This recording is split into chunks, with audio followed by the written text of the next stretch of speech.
Vamos a ubicarnos en el versículo 22. La palabra del Señor, Hebreos 11:22.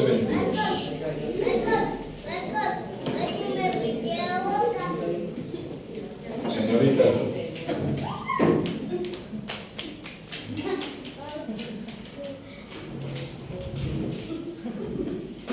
Hebreos 11:22. Se portan como si tuvieran 2, 3 años. No maduran.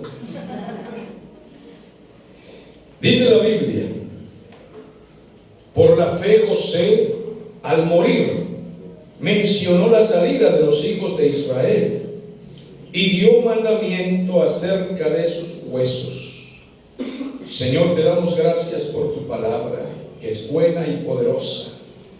Estamos iniciando el mensaje de hoy convencidos de que tu Espíritu Santo nos va a hablar, que tu palabra nos va a hablar, a consolar, a fortalecer, a advertir, nos va a ayudar a criar a nuestros hijos, al rebaño, al redil que tú llamaste, que tú estás levantando. Cada familia, cada padre de familia, madre de familia necesita tu auxilio para criar hijos, y tu palabra es lo mejor que nos ha pasado. Necesitamos que los hijos escuchen lo que tú tienes que decirnos hoy, y te damos a ti toda la gloria, Señor. Amén. Estamos viendo una serie titulada la fe bíblica, la cual se caracteriza, según los textos que hemos leído y observamos, y podemos estudiar toda la materia acerca de la fe, y se caracteriza por obediencia, por reverencia, por temor de Dios. Si usted dice tengo fe en Dios, creo en Dios, pero no es una persona que está interesada o interesada en ser obediente, pues no puede decir que tiene fe. No es tanto obediente al pastor, a una iglesia, a la organización, no se trata de eso. Es de obedecer lo que diga la palabra del Señor. Realmente se concentra en eso mayormente, porque eso es lo principal. Obediencia a la palabra de Dios, a la enseñanza bíblica, reverencia delante del Señor en todo sentido de la vida. Porque quizás a veces queremos ser reverentes cuando nos reunimos en el culto y hacer las cosas bien, y a veces incluso nos limitamos a la libertad, pensando que no podemos ser libres para adorar a Dios, para cantar, para orar, porque somos muy reverentes. No tiene nada que ver con eso. Eso es solo una partecita. La reverencia es en todas partes donde usted está.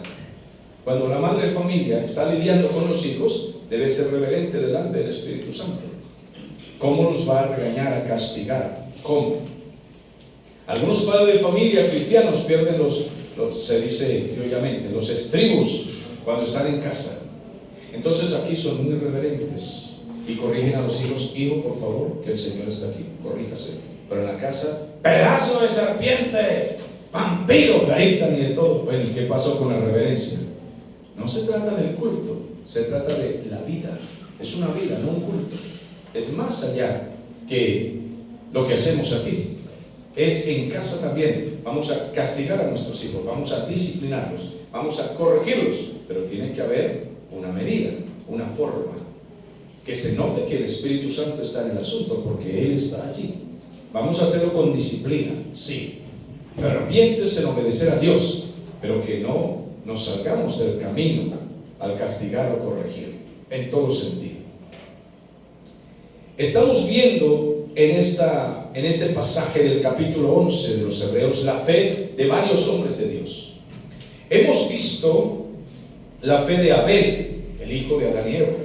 Hemos visto la fe de Enoc, el hombre a quien Dios levantó, se llevó. Hemos visto la fe de Noé, el hombre que construyó el arca, en la cual se salvaron 8 personas, su familia solamente, y el diluvio los destruyó a todos.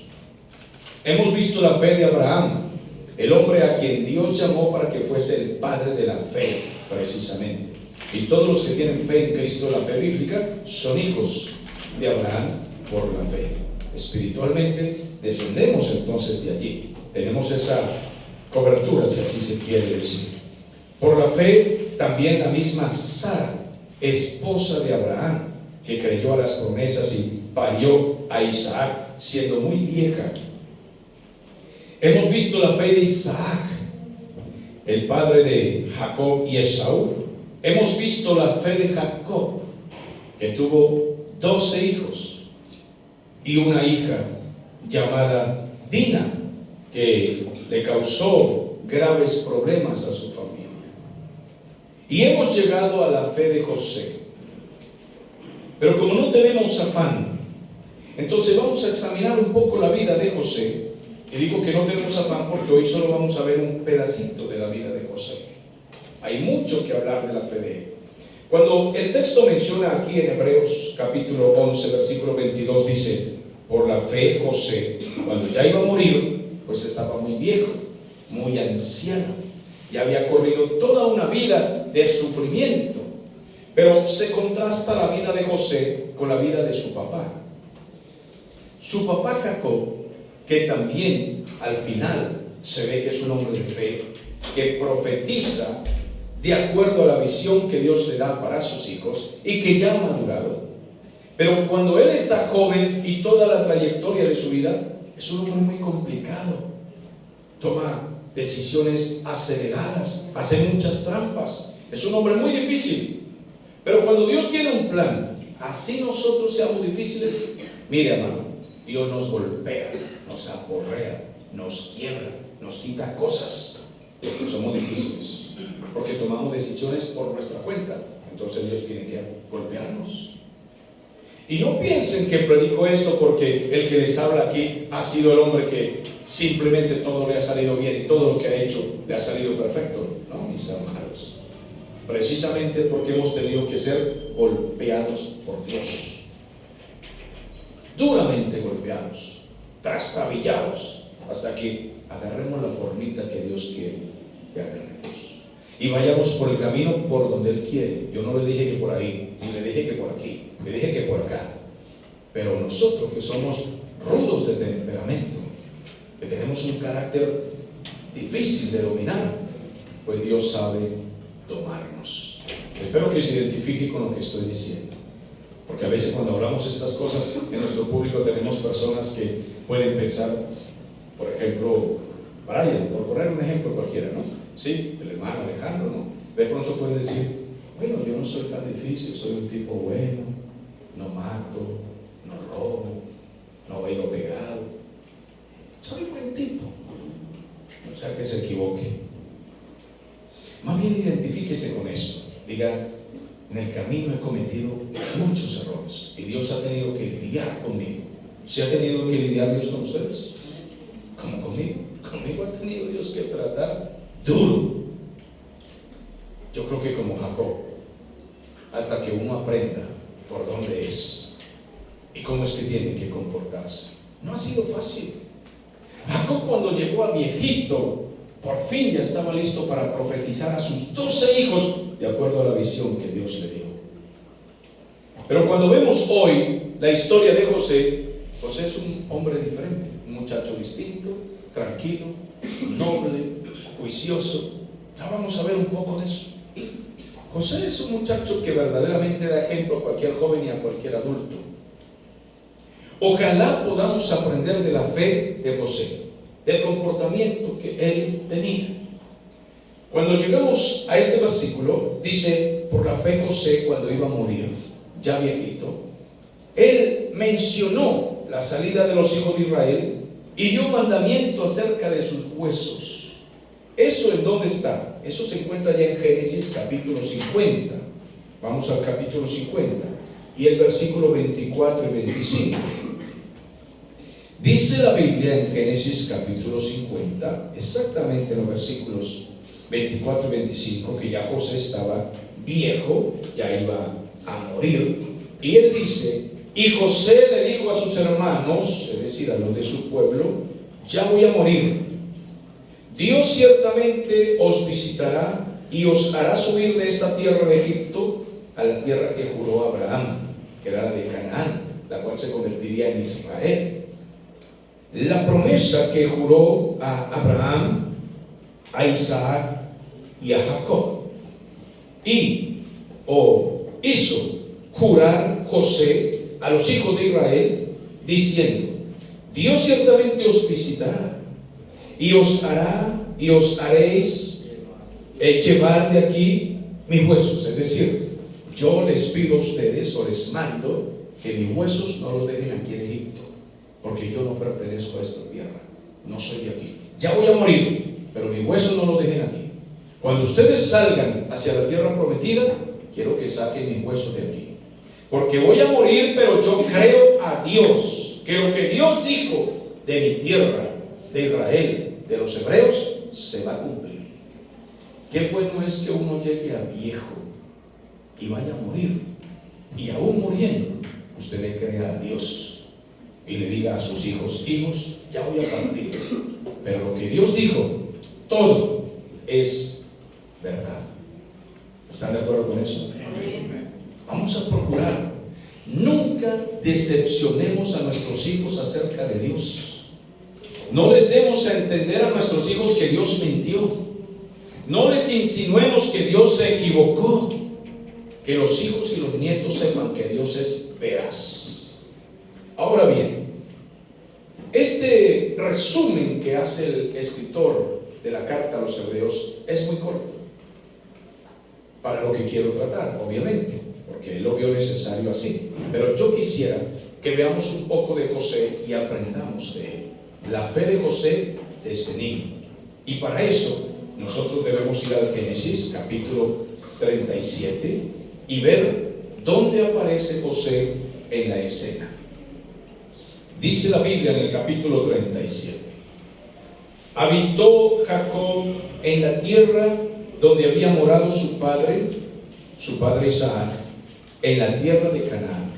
Comienza este versículo hablándonos de Jacob, que vivió forastero, vivió como si fuera peregrino, nunca hizo edificios, nunca hizo grandes casas ni empresas, nada.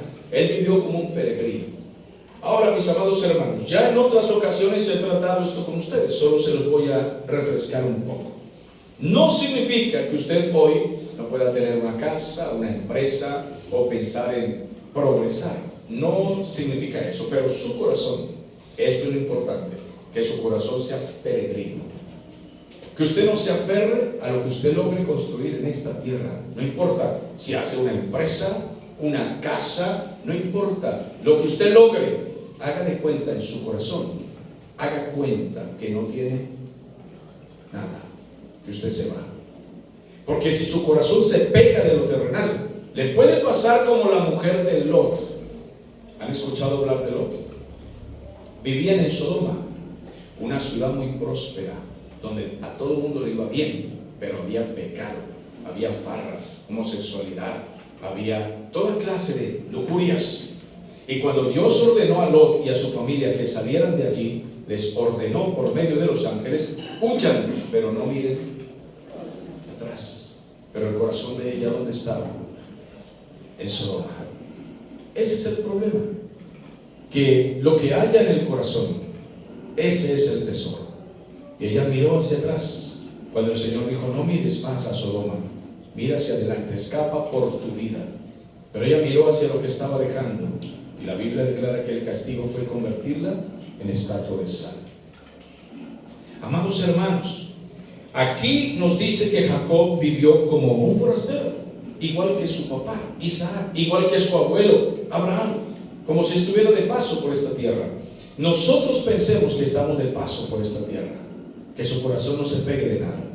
Veamos pues la historia de José. Dice: esta es la historia de la familia de Jacob. Él tenía 12 hijos. Dice: José, que era el casi menor, José era el pequeñito, nació cuando Jacob tenía 90 años. Quiero que piensen esto. Un anciano de 90 tiene otro hijo, y fue como el hijo consentido, el hijo predilecto. Dice: José, cuando ya tenía 17 años, entonces, si José aquí tenía 17, ¿cuántos años tenía su papá? Más o menos 107, 108, 110 años. Es el promedio, ¿sí? Por ahí estaba el viejito ya muy anciano cuando José era un adolescente. Y dice la Biblia: Siendo José de 17 años, apacentaba las ovejas con sus hermanos.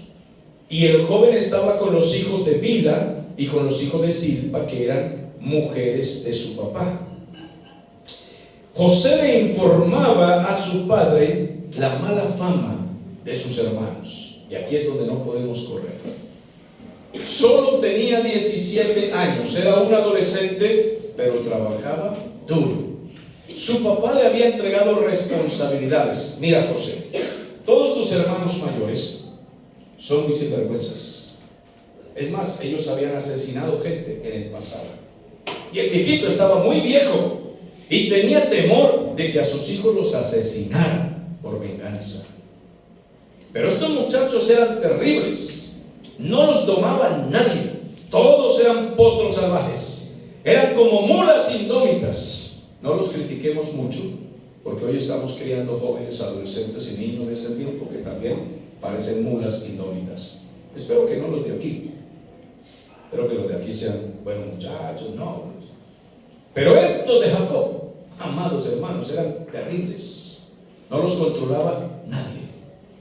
Y yo no voy a criticar a Jacob como padre, porque yo crié dos, que cuando llegaron a 18, 19, se volvieron unas mulas sin freno. No los controlaba nadie.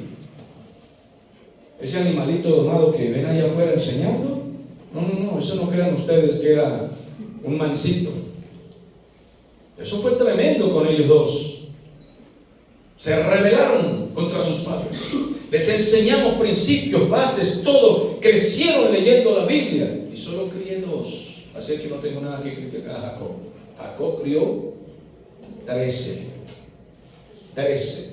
12 varones y una potra salvaje llamada Dina. No tengo nada que criticarle a Jacob, porque si no somos capaces de criar dos, mucho menos una docena de bestiecitas esas que tenía Jacob. Todo el día peleando, unos contra otros se agarreaban, asesinaron a unos vecinos. La muchachita se fue por allá a pasear y que a conocer a muchachas mundanas del barrio, y se enamoró un príncipe del pueblo, uno de los millonarios del pueblo, y la tomó y la violó porque le gustó la niña. La niña llegó violada a la casa, le contó a sus hermanos, y sus hermanos fueron y asesinaron a ese y a sus amigos. ¿Qué les parece el pedacito de gente que tenía Jacob? No era cualquier cosa.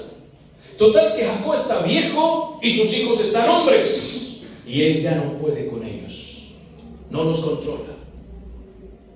Y alguien aquí dice: Jacob me lo hubiera dejado a mí para que vea yo cómo los acomodo. A ver, demuéstremelo cómo, criando a sus hijitos. Muéstrame que usted puede con los suyos, que usted los doma. Porque hay algunos de sus hijos que son domados aquí en el culto, pero aquí, porque aquí sí lo domamos. Aquí se les pone freno a todos. ¿Usted no ve que los niños de ustedes cuando vienen al culto parecen ángeles, se le ven las oriolas? Esos son, pero calmaditos. Aquí parece que sí tienen freno. Damos la gloria a Dios por eso, ¿verdad? Eso aquí no parte en un plato. Cuando ellos llegan al culto no ven teléfono, no contestan mal, no patalean, no brincan. Qué extraño, ¿verdad? Pero tienen el afán de salir a ver cómo se descontrolan. Es algo misterioso, pero es una realidad. Y eso que criamos solo de a uno, de a dos, de a tres. Pero Jacob crió 13. Y cuando este muchacho tenía 17, pues era como el preferido de su papá, lo cual trae ciertos problemas de familia. Eso tienen que aprenderlo. Jacob trajo problemas porque consentía mucho a José, lo tenía privilegiado. Y cuando usted en sus hijos hace esas diferencias, usted va a hacer que se enfrenten sus hijos. Tarde o temprano se van a enfrentar. Los hijos deben tratarse de la misma manera. Pero casi no hay padre que deje de equivocarse en esto en ciertas épocas de la vida. Cuando se cría uno solo, pues es el consentido. Pero cuando ya son 2 o 3, a veces los padres tratan de desequilibrarse, y eso es peligroso. La norma y el cariño debe ser bien repartido. Pero el viejo, como ya tenía 90, cuando le nace José, se encariña. Y además le nace de la mujer que se tardó en parir. Entonces él se enamora, se encariña. Y ahora lo tiene privilegiado. Y el muchacho pues salió bueno, salió obediente, salió apegado a su padre, salió trabajador. No era el tipo de adolescente que se la pasaba en Facebook, viendo televisión, en TikTok. No, era un muchacho que criaba ganado, que supervisaba, que traía la leche, que hacía mandados, que era juicioso.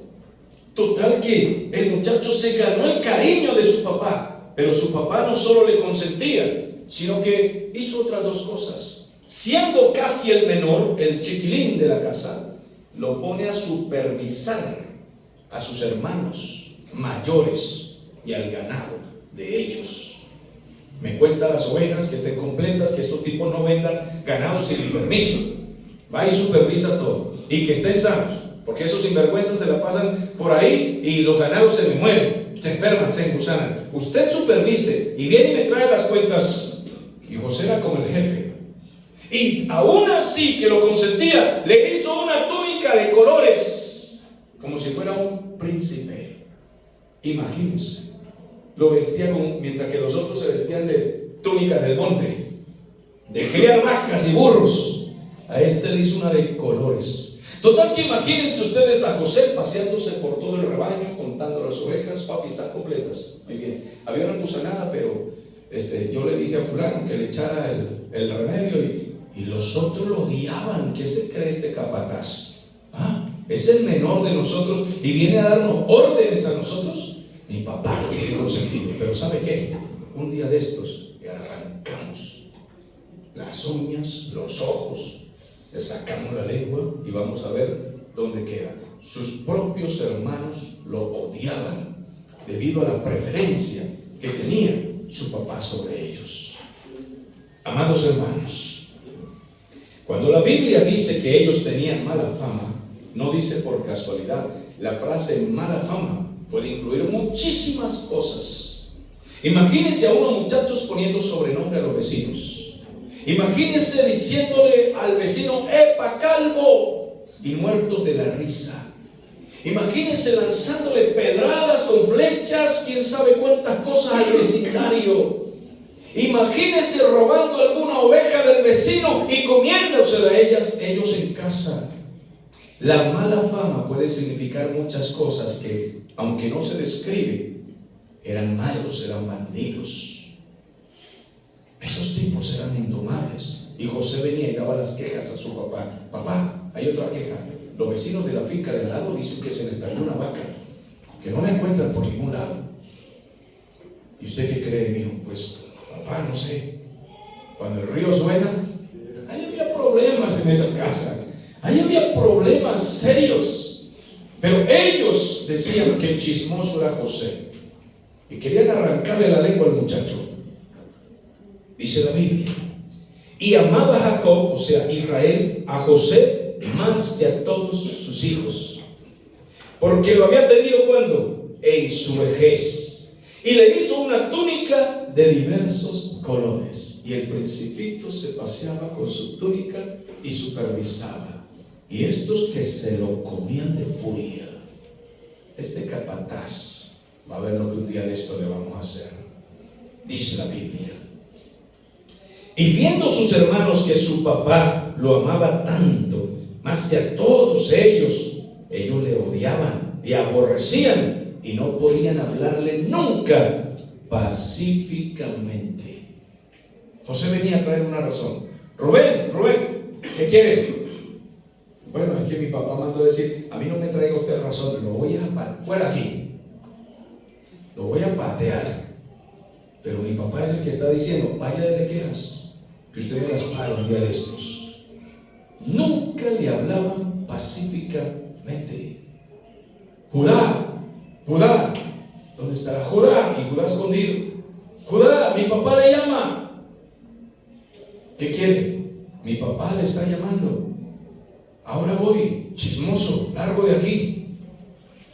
todos sus hermanos le odiaban. No lo querían. Ellos desconocían el futuro por completo.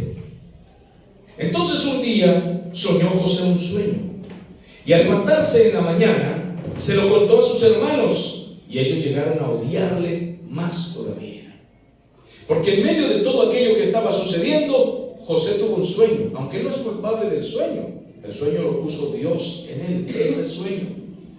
Pero José, como era adolescente, era imprudente. Siempre le digo a los jóvenes que les hablo con cariño, pero los jóvenes son muy inmaduros, son muy imprudentes. Entonces José, en medio de su ingenuidad, de su muchachera, se levanta en la mañana y le dice: muchachos, les cuento que tuve un sueño. Mira el sueño. Le dijo: oíd ahora este sueño que he soñado. Estábamos atando manojos y estábamos en el campo, pero mi manojo se levantaba alto, derecho, y todos los manojos de ustedes se inclinaban al manojo mío. Y se quedan ellos mirando. O sea, ¿qué quiere decir José? Que aparte de usted creerse el capataz y el príncipe aquí, vestido con esa túnica de rey, aparte de eso, nosotros nos vamos a arrodillar ante usted. ¿Sí? Un día esto le arrancamos las piernas a ver quién es el que se va a arrodillar. Le odiaban. Dice: le respondieron sus hermanos: ¿reinarás tú sobre nosotros? ¿Tú serás el Señor de nosotros? Y le aborrecían todavía más por causa de esos sueños y de esas palabras.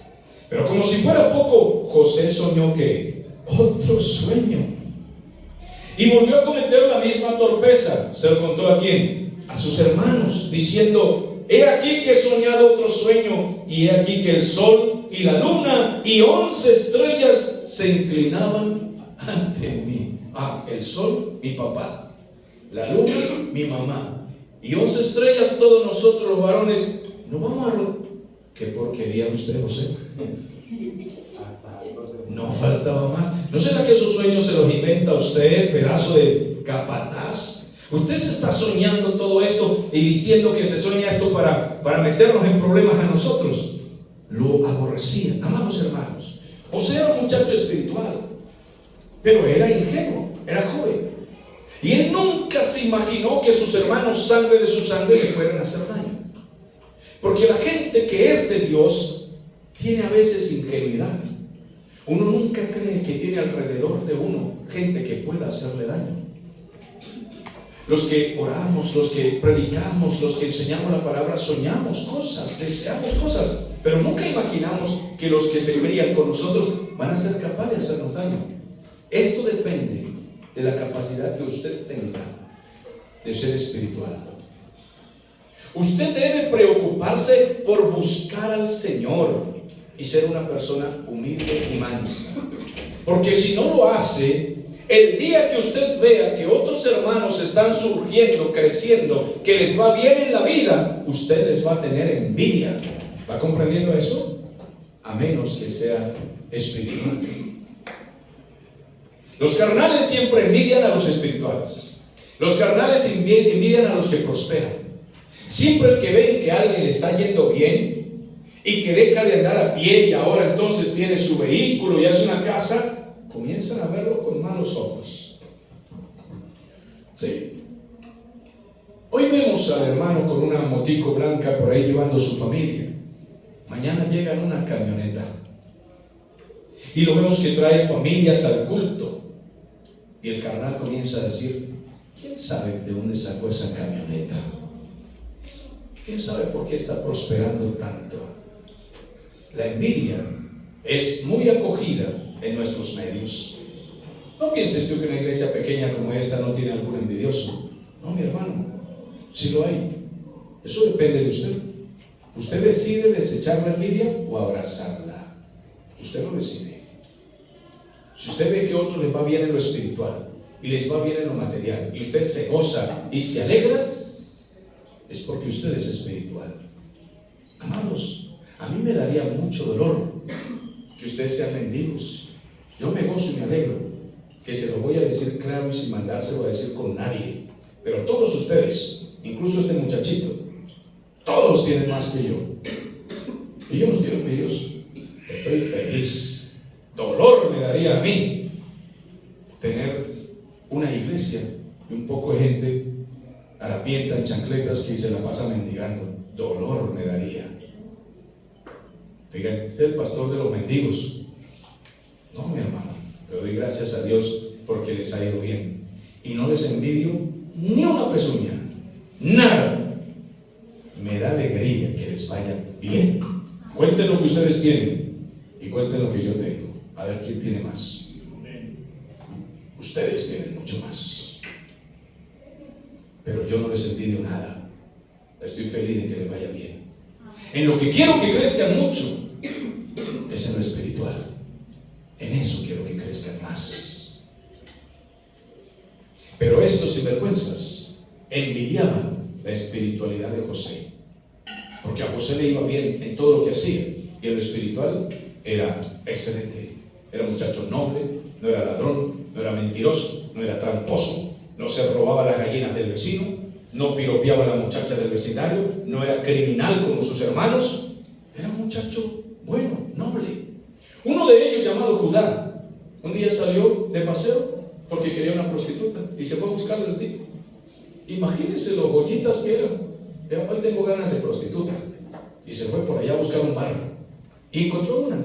Estaba encapuchada la mujer allí y dijo, esta, ¿cuánto vale? Dijo ella, tanto. Y se la llevó, como todo un vagabundo borracho, así nomás, de plano. Y no se dio cuenta que la prostituta era su nuera.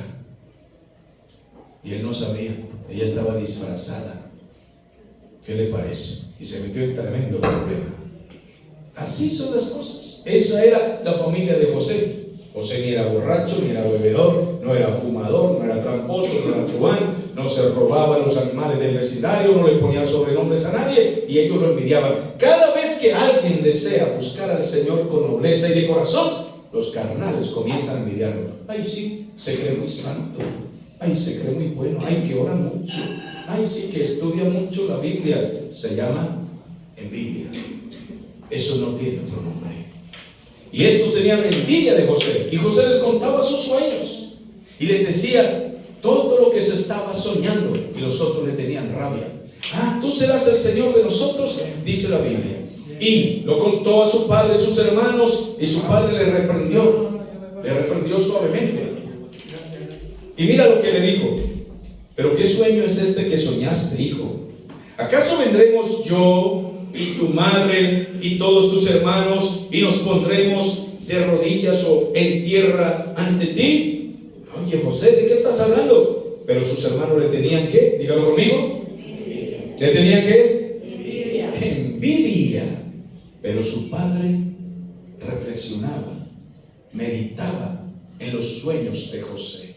¿Por qué? Porque su padre era profeta. Jacob era profeta y discernía en su vejez que algo grande se avecinaba para José. Sigamos. Después fueron sus hermanos a apacentar las ovejas de su padre en una tierra llamada Siquem. Israel llamó a José y le dijo: tus hermanos apacientan las ovejas en Siquem. Ven y te enviaré a ellos. Y él respondió: heme aquí. ¿Cómo respondió José? ¿Cómo deben responder los hijos cuando el papá llama? Heme aquí. Señor, señora. Cuando papá dice Howard, ¿cómo debe responder? Howard, ¿cómo debe responder? Exactamente. ¿Qué? No es así. Es Señor, señora, heme aquí.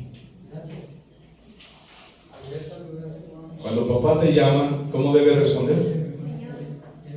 Señor, heme aquí. Aquí estoy. Ese era José. Calidad, ejemplo para muchos jóvenes de hoy.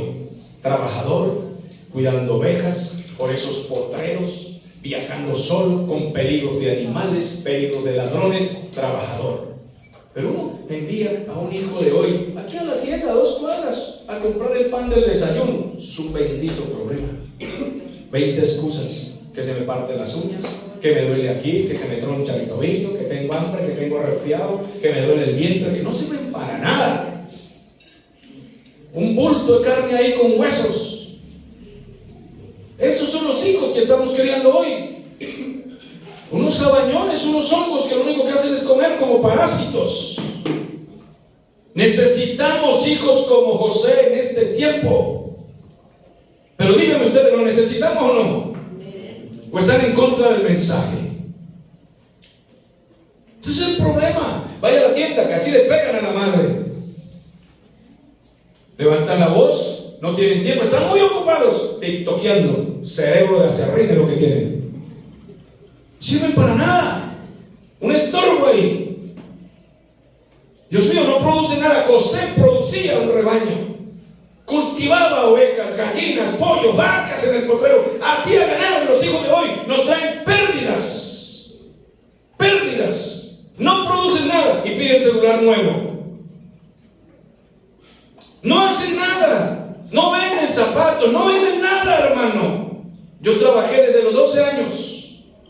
Me mandaban a la zapatería a trabajar. Hacía correas yo a los 14 años. Yo mismo a los 13 años hacía correas y salía a vender en el puente internacional. Al rayo del sol. Este señor vendía querosén, petróleo, y nosotros le comprábamos. Porque nuestras cocinitas eran de querosén, para que supieran. ¿Usted cree que nosotros crecimos con los lujos que crecieron nuestros hijos o que están creciendo los hijos de hoy en día? Nada, hermano. Nuestros carros eran cajas de fósforos con botones que le pegábamos nosotros para que fueran las ruedas. Sí, señor, carros de palo hechos por nosotros. Un palo le pegábamos 2 latas de esas de la leche y ese era el caballito de nosotros. Hecho por nosotros mismos lo hacíamos. Yo hice mi primera guitarra de palo con puntillas y cauchos, ligas. Y con esa era que cantaba. Huechi mericoco, huechi mericoco. Así cantaba yo, pequeño. Un día haciendo una guitarra, el caucho se vino encima y la puntilla me clavó en el ojo. Me sangró y pensé que había quedado tuerto. Mi papá se asustó muchísimo porque teníamos que fabricar nuestros propios juguetes. Pedí un balón y me compraron uno que tenía pinticas como si fuera fútbol y era de esos de plástico. Eso se inflaban así. Esa fue nuestra vida. Y haga los mandados, porque si no le sueno las costillas. ¿Verdad? Que nos mandaban era lejos. A traer el pan, no juegue. Eso era 2 kilómetros. Pues no había mototaxi, no había taxi, no había ni caballo, por no decir que iba en caballo. Nada, a pie. Y hágale para allá y hágale para acá. Llegaba uno rendido, hermano. Eso era en serio. Pero hoy en día, la tienda aquí, a 2 cuadras, y los nenes no pueden. Ellos no pueden, se entecan. No, hay que llevarlos un mes al psicólogo porque lo mandamos a la tienda. Porque la niña de cristal se rompe. Este es el tiempo que estamos viviendo. José era un productor. El hombre daba ganancias en la casa. Amados. Oh, Dios mío, ayúdanos. Diga conmigo, ayúdanos, Señor. Sí, ayúdanos. Siervo, ¿en qué texto vamos? Gracias. Entonces Israel le dijo, después de que él dijo, Señor, heme aquí, le dijo, mira, José, tus hermanos están con las ovejas. Yo quiero que vayas y los mires, supervises y luego regresas y me traes la respuesta. Pero no era en la esquina, era en Siquem. Imagínate, eso era a kilómetros caminando, hermano. Podía echarse todo el día. Total que él tenía que irse, regresarse y llegar a medianoche con la respuesta. Y a uno lo mandan un mandado allí y le dan para el taxi. Hoy en día el hijo lo mandan un mandado, tiene que darle el taxi, comprarle la bendita moto y si no, no hace el mandado sin vergüenza. Este es el tiempo, amados. Ese es un tiempo de sinvergüenzura. Buenos para nada. Oh, Dios mío, ayúdanos, auxílianos. Vaya usted, se va a pie. Porque mire, José, línea de taxis no hay. La gasolina, José, no existe. Así es que se va y se viene. Ese era el tiempo. Pero él tenía que ir hasta allá, dice, y tráeme la respuesta. Y lo envió desde el valle de Hebrón hasta Siquem. Iba andando por el camino errante, por el camino solo por ese campo, ese muchacho por ahí con un palito en la mano, será que llevaba, para defenderse por ahí de los perros. Y un hombre lo halló en esa condición y le dijo: oye muchacho, ¿qué buscas? Y José respondió, como su papá era famoso, Jacob. Entonces José dijo: mira, es que mis hermanos, que son los hijos de Jacob, el famoso Jacob, pues se fueron a apacentar las ovejas. Yo te ruego que me digas dónde están cuidando, apacentando. Versículo 17 dice: aquel hombre le respondió: bueno, ellos estuvieron por aquí, pero yo les escuché decir que se iban para otra tierra llamada Dotán. Y ahí le tocó más lejos a José. Se habían ido de Siquem a Dotán, más lejos, dice la palabra del Señor. Entonces José se fue a buscar a sus hermanos y los halló ¿en dónde? En Dotán. Pero como José tenía una túnica de colores, el hombre venía lejos. No había edificios, no había nada que trancara la visión lejana. Total que ellos le vieron la túnica de colores y el caminadito de José. Y lo vieron: allá viene el pedazo de soñador, y viene solito. Ahorita vamos a ver dónde le quedan sus sueños. Ahorita le vamos a arrancar los ojos. Va a ver lo que le vamos a hacer. Mire bien. Cuando sus hermanos lo vieron desde lejos, antes de que él llegara cerca de ellos, conspiraron contra él para... Mire, asesinar a una persona ya es malo. Asesinar a un enemigo de nosotros ya es malo. Pero asesinar a su hermanito joven, pequeño, de la casa, que no les ha hecho nada, que lo único que hace es obedecer a su papá, eso ya es peor. El muchacho no les ha hecho ningún daño, está ayudando a cuidar la herencia que el papá les va a dejar a todos. Pero ellos lo están mirando de lejos y dicen: allá viene el príncipe con la túnica de colores, ya lo conocemos. Vamos a ver cuando llegue aquí, a ver dónde le quedan sus sueños. ¿Cómo lo asesinamos? Rubén, ¿tú qué opinas? Judá, ¿tú qué opinas? ¿Qué opina Leví? ¿Cómo lo asesinamos? ¿Lo descuartizamos? Miren, estos tipos, gracias a Dios que el Tren del Agua no los conoció, porque los contratan. Si fueran perversos, asesinar a su propio hermano sin pensar en el dolor que le iban a causar a él, y en el dolor que le iban a causar a su madre, y en el dolor que le iban a causar a su padre. ¡Qué impresionante! Ellos no pensaron en eso.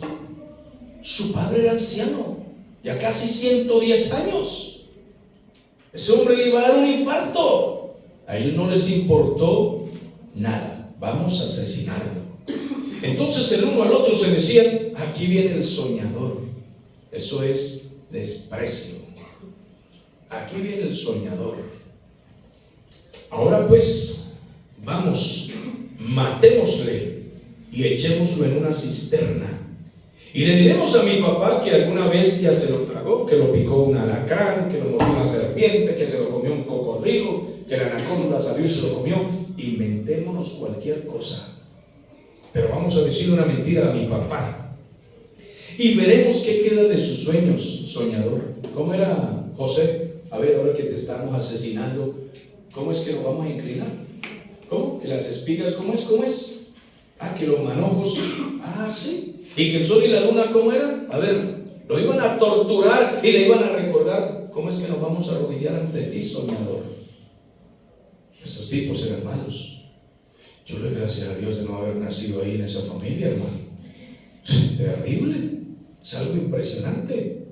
Nosotros éramos 6 varones, quedamos 4. Y quiero decirles, los 6 éramos tremenditos. Los 3 mayores fuimos candela. No me puedo imaginar 12. No me lo puedo imaginar. Muy terrible. Nosotros los 3 mayores hicimos sufrir a mi papá y a mi mamá. Y nos fuimos adolescentes de la casa y nos fuimos a vivir en la calle. Yo me quedaba en el Parque Villarrosalí, en las calles, en el callejón de aquí de San Antonio, en cualquier lugar donde me agarrara la noche, ahí me quedaba.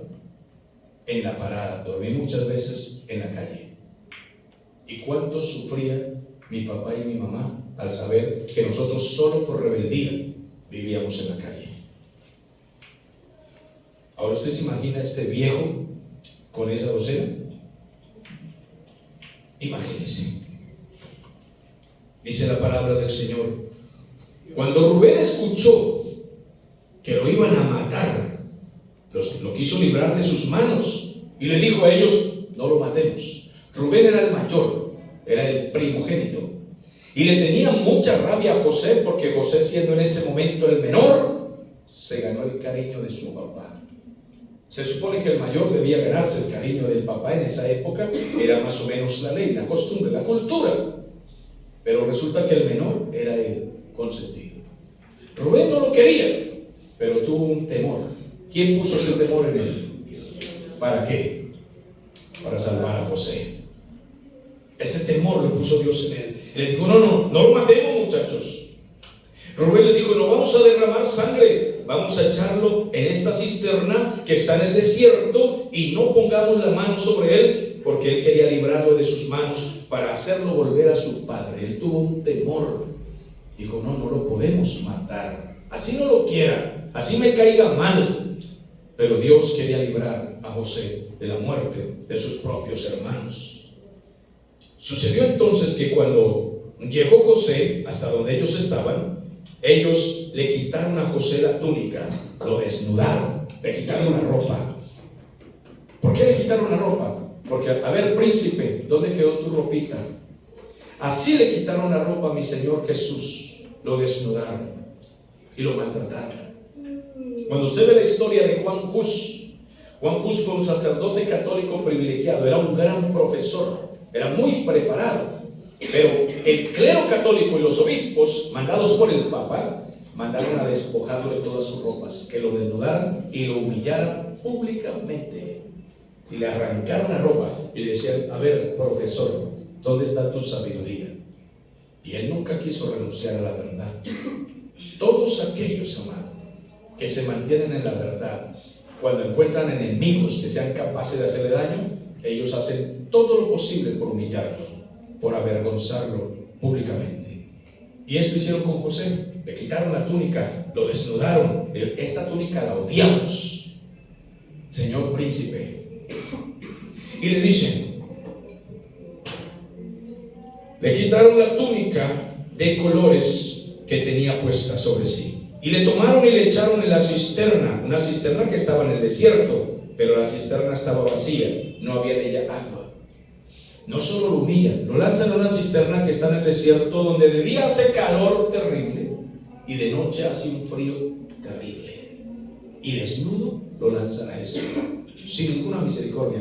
Que se muera ese tonto. No lo queremos como hermano.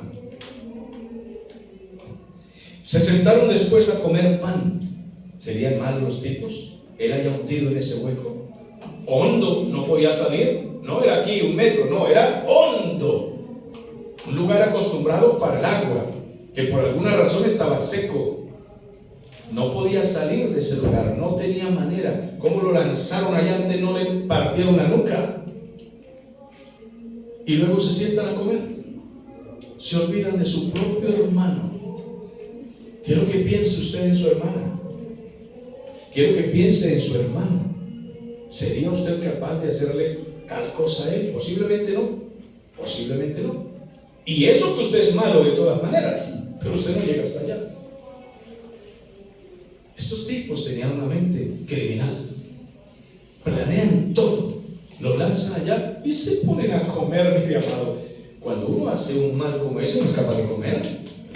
Se le atraganta todo.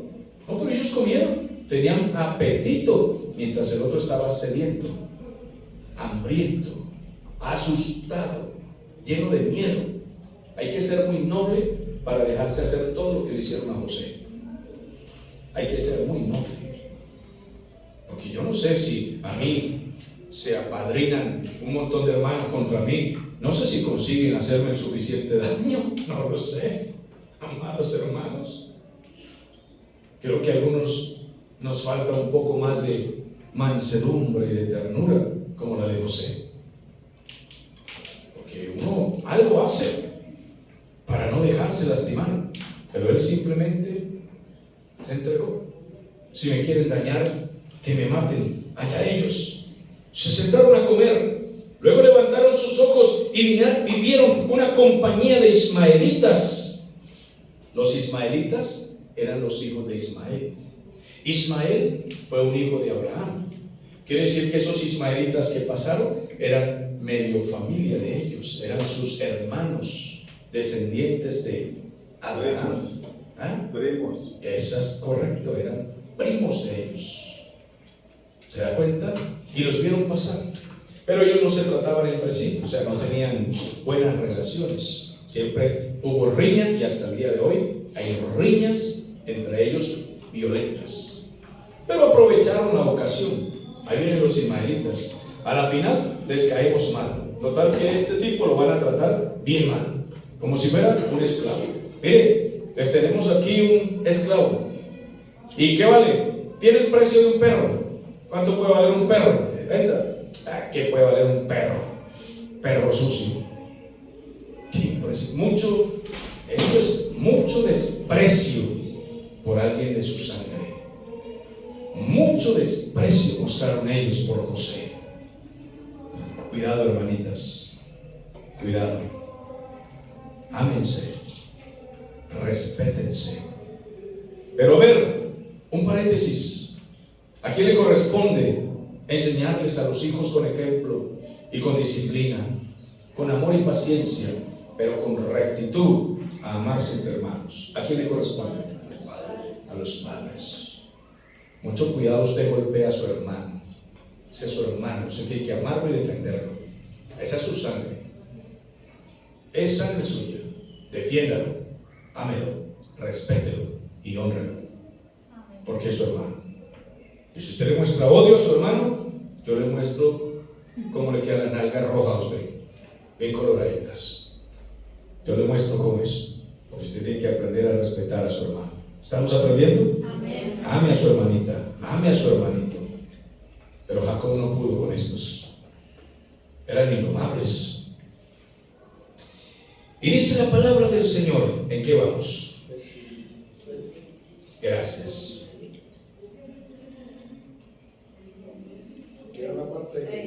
25. ¿Sí?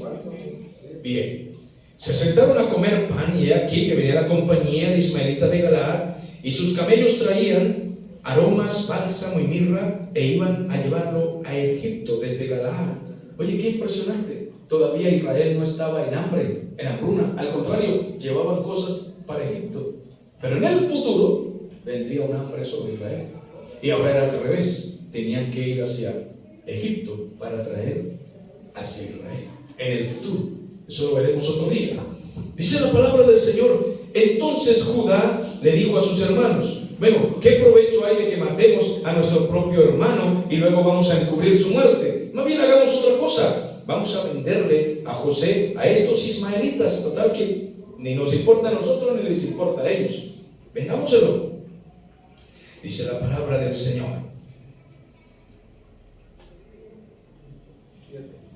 Gracias. Venid y vendámoslo a los ismaelitas, y no sea nuestra mano sobre él, porque él es nuestro hermano, es nuestra propia carne, nuestra sangre. Y sus hermanos estuvieron de acuerdo con él. Y cuando pasaban los madianitas, mismos ismaelitas, mercaderes, sacaron ellos a José de la cisterna y le trajeron arriba. Venga a ver, José, que le llegó la libertad. Ay, muchachos, gracias por... Yo pensé que me iban a dejar morir aquí. No, papito, ¿cómo se le ocurre que lo vamos a dejar nosotros morir ahí? No. Nosotros queremos hacer un daño del que podamos disfrutar. Lo vamos a vender como a un perro para nuestros enemigos. ¿Qué le parece? Venga, José, salga aquí. Y le sacaron y le vendieron a los ismaelitas por 20 piezas de plata. Y llevaron a José a Egipto. Lo llevaron hacia Egipto. Después Rubén volvió a la cisterna. No sé dónde estaba Rubén. Se había ido a algún lado a cuidar los rebaños. Cuando regresó Rubén, entonces viene a la cisterna. ¡Hey, José! Y no lo encontró. Y rasgó sus vestidos. Y vino a sus hermanos y le dijo: mira, ¿qué pasó con José? No lo veo. no veo a José, explíquenme. Dice, ¿a dónde voy a ir? ¿Qué explicación? Yo soy el mayor, tengo que darle explicaciones a mi papá. Dígame, ¿qué hicieron con José? Los hombres se adelantaron por idea de Judá y lo vendieron. Entonces tomaron ellos la túnica de José, degollaron un cabrito de las cabras y untaron, tiñeron la túnica de José con sangre. Una mentira tiene que ser cubierta por otra mentira. Una maldad con más maldad y más mentira para poder sostenerla. Siempre una truhanería, una mafia, una trampa tiene que ser oculta con otra trampa y con otra más. Y hay que forzar las cosas hasta que la gente pueda creer que esa mentira es verdad. Y hay que encubrirla, pero tarde o temprano las cosas salen. Mis amados, nadie se va a burlar del Señor.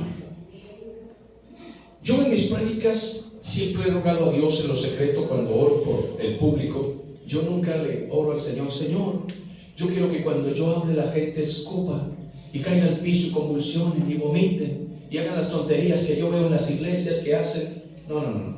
Yo no le pido eso al Señor. Yo le he pedido a Dios que cuando yo predique la gente entienda lo que estoy diciendo. Eso es lo que le pido a Dios. Que cuando predique pueda ser claro. Que cuando predique la palabra caiga y parta un temor. Le he pedido a Dios que las prédicas digan algo claro y que usted pueda comprender lo que estamos hablando. ¿Para qué me sirve a mí predicar y que todos caigan de para atrás y rompan la silla y se rompan el cráneo? ¿Cómo estuvo el culto? Ensangrentado. Huesos rotos, heridos, revolcados.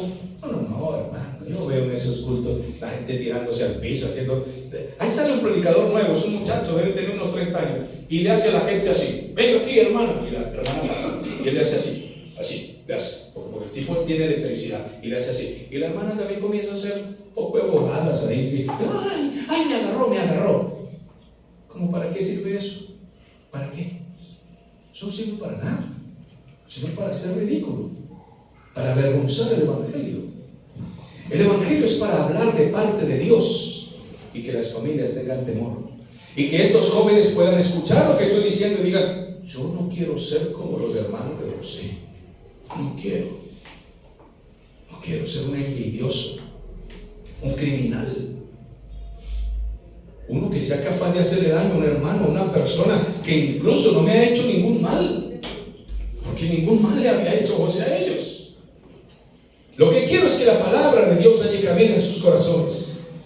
Entonces dice la palabra que Rubén está desesperado, no encuentra a José. Él se pregunta: ¿qué explicación daría a mi papá? Y todos dijeron: bueno, vamos a hacer algo, dejemos aquí tanto melodrama, tanta cosa, tanta novelería, vamos a matar un cabrito. ¿Y quién pagó el precio? El pobre cabrito inocente que no tenía nada que ver en este cuento, y le fueron metiendo cuchilla por el cuello. Mira, hermanos, los malos, para encubrir una mentira, así tengan que asesinar a alguien. Y aquí hicieron otro crimen: mataron a un pobre cabrito. Los cabritos que eran para comer, para la comida, también eran para el sacrificio. Pero estos llegaron y los sacrificaron sin necesidad, con tal de cubrir una mentira. Convulsiona el pobre cabrito ahí, voltea los ojos y agarra la sangre y tiñen la ropa para mentirle a su papá. Se van hacia la casa, dice: enviaron la túnica de colores. Seguro tenían sirvientes. Y mire, lleven esta túnica a mi papá. Y se llevaron esta túnica de colores hasta su padre y le dijeron: esto es lo que hemos encontrado. Reconoce ahora si es la túnica de tu hijo o no. Mira, esta es la túnica que encontramos llena de sangre. Pues mira, a ver, están todos en un complot mentiroso. Y dice la palabra: Jacob reconoció la túnica y dijo: esta es la túnica de mi hijo José. Seguro que alguna mala bestia se lo comió. Mi hijo ha sido despedazado. Yo quiero que se imaginen a un anciano de 110 años en su mente, imaginándose a su hijito que tanto lo había cuidado. Ahora un tigre le toma por el cuello, lo descuartiza, luego le arranca carne y hueso y se lo traga. Y el jovencito gritando: auxilio papá, auxilio Rubén. Y nadie fue capaz de salvarlo. Eso le torturaba la mente al anciano. Nosotros tenemos un hermano de la familia desaparecido. Desapareció hace muchos años, 25 años, algo así, ya perdí la cuenta. Y era el tercero de la familia. Él desapareció porque era un muchacho difícil e incontrolable. Y entonces desapareció. Por un tiempo teníamos que ver a papá y a mamá sufriendo con el pensamiento de cómo había desaparecido, cómo le habían torturado, cómo lo habían asesinado, qué le habían hecho. Eso es torturante. Dice la palabra del Señor. Entonces Jacob rasgó sus vestidos y puso cilicio sobre sus lomos y guardó luto por su hijo muchos días. Dígame, ¿quién puede quitarle la tristeza a una madre que le dice a su hijo se lo comió un cocodrilo? Piensen nomás, piensen. ¿Cuánto usted lloraría eso, madre? ¿Va pensando? ¿Cuánto tiempo más o menos? Eso es. Y este anciano padre, pues tenía corazón de madre también. Está triste por su hijito. Y por muchos días él está torturado en su mente. Mi hijo fue despedazado. Lo agarró una fiera y lo destruyó. Ahora, yo quiero que piensen en estos hijos malvados que miren lo que hacen. Dice la Biblia: se levantaron todos sus hijos y sus hijas para consolarlo, pero él no quiso recibir consuelo y dijo: descenderé enlutado, me iré a la muerte, dice, a mi hijo hasta el Seol, hasta el cementerio, que me lleven a la tumba sin ser consolado. No quiero ser consolado, pero quiero que piensen en algo. Estos hijos sinvergüenzas meten una mentira, manchan la túnica de colores de sangre, degollan un cabrito y echan la sangre en la ropa. Y luego que el viejo está llorando y está sin consuelo, entonces ellos llegan y le dicen: ya papi, te entendemos, debe ser muy duro, papá, pobrecito mi viejo, tranquilo, venga papi, vamos a hacer una oración. Serán malos estos tipos, ¿no? Qué impresionante. Serán malos, dice la Biblia. Y los madianitas lo vendieron a José para Egipto, a un oficial de Faraón que era el capitán de la guardia, llamado Potifar. El general de la guardia de Egipto era un rico, poderoso, fuerte gladiador, guerrero, de lucha cuerpo a cuerpo. Era un veterano de guerra y le trajeron un esclavo hebreo. ¿Cuánto vale ese esclavo? Bueno, lo hemos comprado aquí a unos hebreos que están por ahí, pero lo vendieron hasta barato al tipo. Hasta bueno saldrá. Métanlo aquí en mi casa para que me haga los oficios de la casa. Y lo vendieron como un esclavo. Amados, 4 cosas que quiero que recuerden. Grábenlo. Primero, Dios permitió que José fuese vendido porque Dios iba a librar a José de la mano de esos impíos. Tarde o temprano lo iban a asesinar. Y a veces Dios tiene que quitarnos de un lugar para que otros no nos hagan más daño. ¿Van aprendiendo? Y Dios nos quita. Dios nos quita porque no quiere que nos hagan más daño del que nos han hecho. 2. Nada de lo que Dios hace es sin propósito. Dios se llevó a José porque en el futuro habría hambre en la tierra. Y Dios iba a convertir a José en un rey, en el príncipe de Egipto, el segundo después de Faraón, del mundo entero. Egipto iba a ser la nación potencia que tendría comida para las naciones vecinas. Y José iba a alimentar a su nación, a su familia, con la comida que había en Egipto. Y Dios preparaba el ambiente para el futuro. Alaban a Dios por eso. 3. Cuando Dios nos va a preparar a nosotros para cosas maravillosas, como le he dicho, Señor, quiero que nos uses para cosas buenas y provechosas en esta ciudad y en la frontera y en el futuro de este país. Señor, si todavía no vas a venir en estos días, pues mientras tanto, haz cosas grandes con nosotros. Sí, claro que sí, Dios escucha nuestra oración. Pero primero,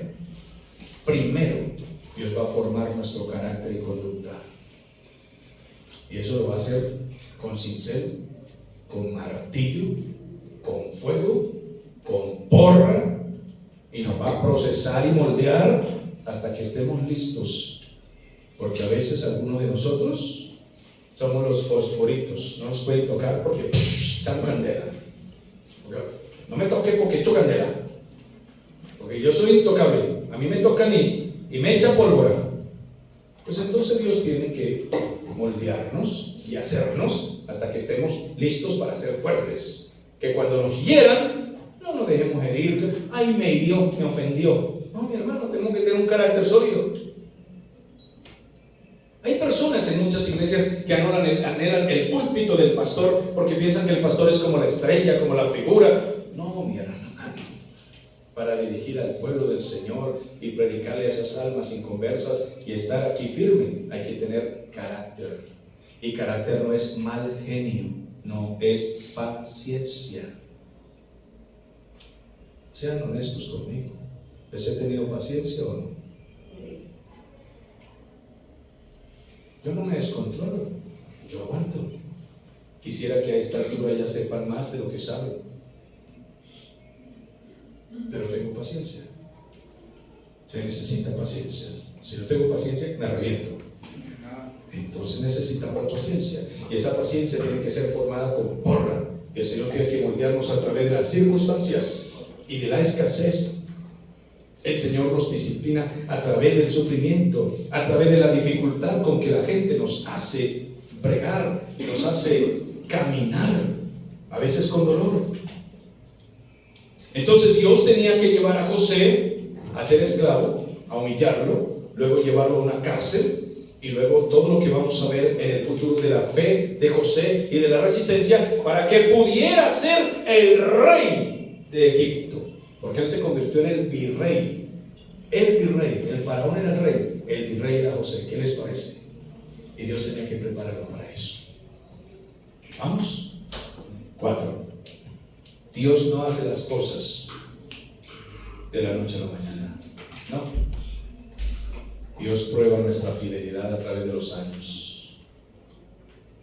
Y Dios probó la fidelidad de José a través de los años y muchas dificultades y tentaciones, una de las cuales veremos en el próximo capítulo, a la misma hora y por el mismo canal. Demos un aplauso al Señor.